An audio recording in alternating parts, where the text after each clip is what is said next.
But we may be small, we still need stabilizers. And especially we need stabilizers in two areas: protecting our reserves and safeguarding the integrity of our public service. Why do I say this? Because these are two critical elements that give us safety, security, assurance, and resources for the future. It's taken us decades to build up our foreign reserves. They are our oil in the ground.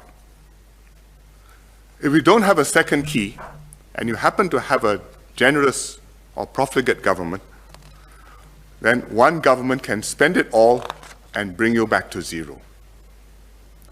Elections will become auctions, where the parties compete to be more generous than the other, offering what it can do to voters by raiding the bank, as happens in countries much richer than us. You look at Australia, when 10 years ago, under basically a conservative government, they built up a significant amount of reserves or surpluses. They set up pension fund for the future, and they said this is our sovereign wealth fund, and this is to make sure that in future you'll be provided for state pensions and so on. But then came elections, and both parties, whether in government or out of government, because of the dynamic of the situation, they had no choice. One side offers something, the other side offers more, and back and forth. It's an auction. Today, the funds for the future have disappeared. The country is in deficit. The commodities boom is over.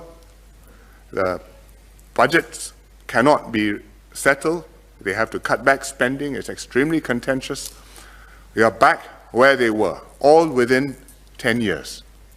It can happen to Australia with all that wealth and resources. Think what can happen if it's Singapore.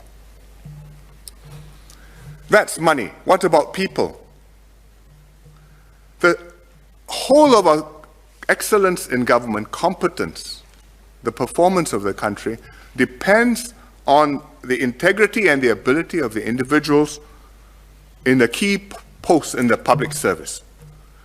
Judges, central bankers, the accountant general, the commissioner of police, the people who head our stat boards, who sit on our stat board, key stat boards, the people who manage our reserves. Once corrupt persons get into key positions, that's the end. It's not only the end because they take money and help themselves, because you can stop that and put them in jail. It's the end because they subvert and corrupt the system and make it impossible to root out the cancer, which then becomes entrenched throughout the system. The system is permanently broken. You look at other countries. President SBY, President Yudhoyono of Indonesia, used to lament publicly about the problem he had with what he called the judicial mafia.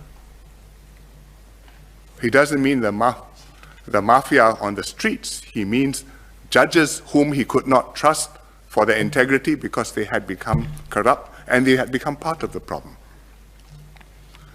You look at other countries where the police are in cahoots with the crooks. And if you have a problem, you're not sure whether you should go to the police station or run away from the police station. Or you look at countries where those responsible for safeguarding state assets instead raid the bank. As the Malay proverb goes, pagar makan padi. You are the hedge, but you are eating the rice, which you are supposed to protect.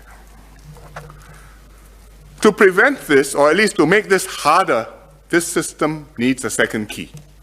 And the challenge is for us how to ensure this second key strengthens and stabilizes our system of government.